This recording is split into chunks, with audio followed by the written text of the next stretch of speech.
Hi, I'm Dawn and this is where Shabby meets Bling. I know you've enjoyed the throwbacks, the way back videos from both Annie and Monica. Now it's my turn to show you some of my favorite projects that I've completed. I hope you enjoy. Because you are watching 2523 Candy Cane Lane, a festive Christmas playlist stroll. I am being joined by my friends Annie from Crafting with Indiana Jones and Monica from Up All Night DIY. You will find the links to their channels and the 6-video playlist in the description box below. I was looking for a long time for a little Christmas tree to sit right here, right in this corner. And I wanted something different because I have the traditional evergreens upstairs in my living room and in my dining room, and the traditional garlands throughout my house, and I wanted something kind of fun and funky, and I found this at a resale shop, and I knew the color would be a little off. So I brought it home. The lights work, so I'm good, but I decided I'm gonna touch it up a bit and I'm gonna give it some spray, and I'm going to try to match it better to my walls. So just keep in mind, if you find a tree out there you like, or you can spray paint almost anything, and you can see it doesn't come off. It takes the paint very well. So let's give it a spray paint and then we'll see what it looks like and see if it matches a little better.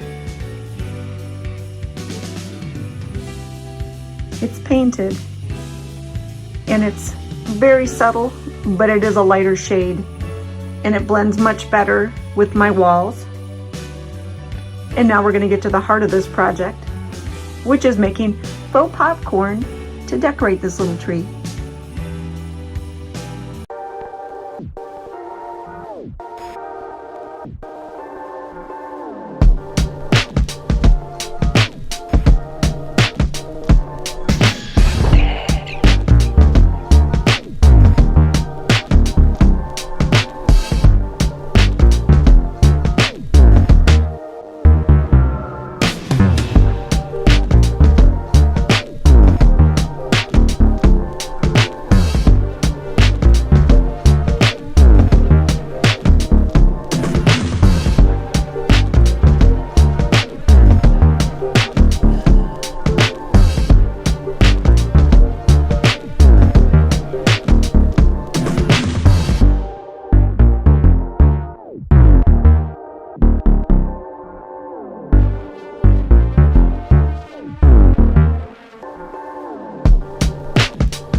There we have it. My little tree is totally decorated with strands of popcorn, faux popcorn.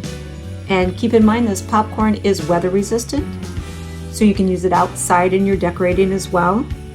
I've also added some faux cranberries, which are simply wood beads that I've painted with satin paint and gloss paint for variation. I did not use my buttered popcorn in this project, but I did use it in another, and the link is in the description below. Today I'm going to take an ordinary store-bought wreath and enhance it. It's beautiful as it is, but it's very plain, and I don't really do plain, so today we're gonna spruce it up a bit, no pun intended. I'm gonna start with a bow, and the best way to make any wreath look better is by making a bow. And I'm going to start with a bow that I've shown you how to make before.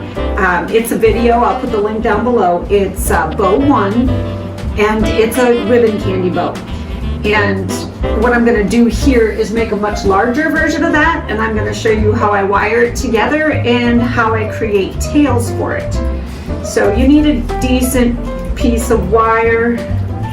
I'm saying at least 2 feet long. If you have extra, you can just spool it behind your bow, or you can trim it. I mean, that's up to you. I always, whatever wire I use, I tend to keep it because I don't want to waste it. So the way we're starting this is you have your ribbon and you're going to create a loop. I'm going to keep my wire handy. Then we're going to turn around and turn it over on itself. And you can see how large this is going to be. And then I'm going to come back the other way, just a little bit shorter than this side. And I need to make sure that the other side matches it. So, and if you ever want to know, kind of just bend it over and it'll show you that you're about the same length. I'm going to create a third loop, which is once again just a little bit shorter. You want them proportioned so that you want them, you know, about the same distance shorter from the loop in front of it. So about there and there. And there's my last loop. And that looks pretty good. Go a little shorter on this side. Now I am going to take it and turn it over on itself like so. And this is where I cut and wire. So I will take my scissors and I will give it a decent shortcut. I don't want it to pull through my wire when I wire it, so it's got to have a decent amount in there.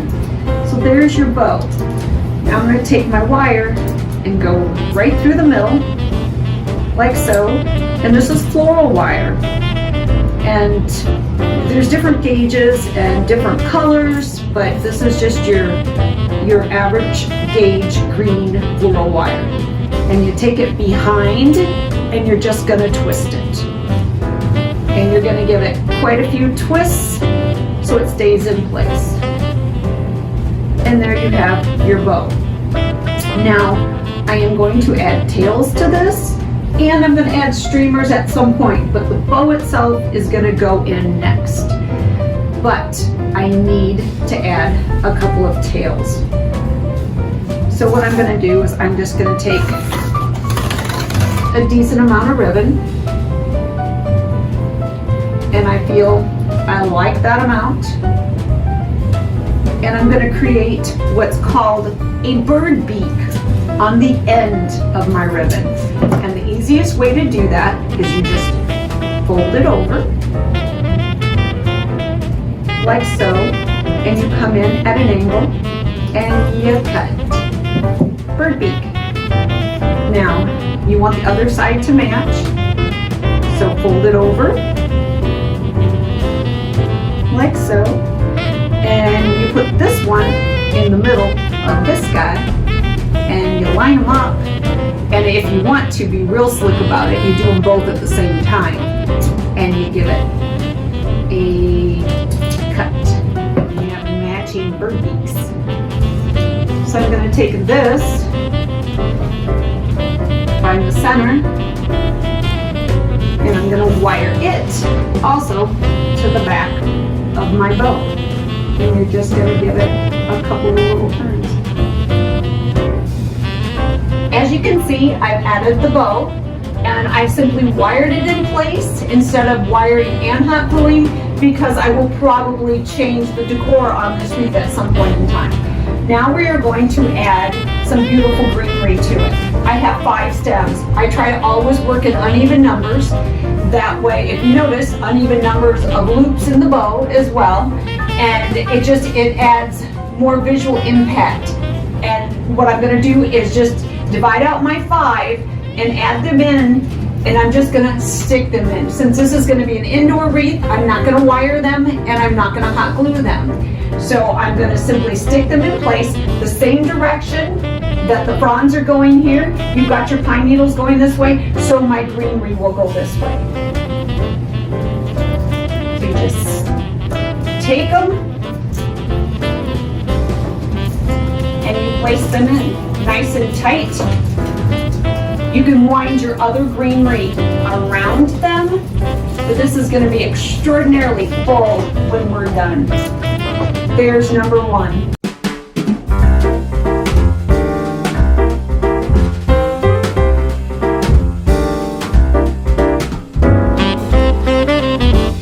Now that my bow's in place and my greenery picture in place, I'm going to enhance it even further with some pine cones. There are some pine cones in this wreath, but I feel there needs to be a few more. So that's our next mission. Once again, just sticking them in. And I'll maybe have to turn the wire a little bit to get them to stay. They're a little heavy, but that's no problem. And I'm just finding places where it looks like it's kind of empty and sticking them in. Giving them a nice little home in there. And we'll add a few more.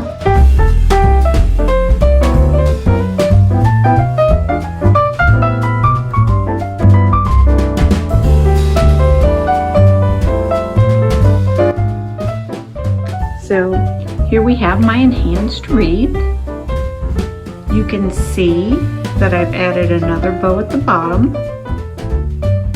Also a ribbon candy bow, and I added a little tassel to it as well. And it's a smaller bow. And I've added some streamers out of my larger bow at the top. And you can always really spruce it up if you want to light it up. I wanted it to look more earthy and natural. I do have a swag above it that is lit. And this is just meant to be a nice backdrop. So there we have it. An enhanced wreath. I hope you've enjoyed this video. If you did, give it a like. Share it with your family and friends. For this time, this is Dawn with Shabby Meets Bling. We'll see you next time. Thanks for watching.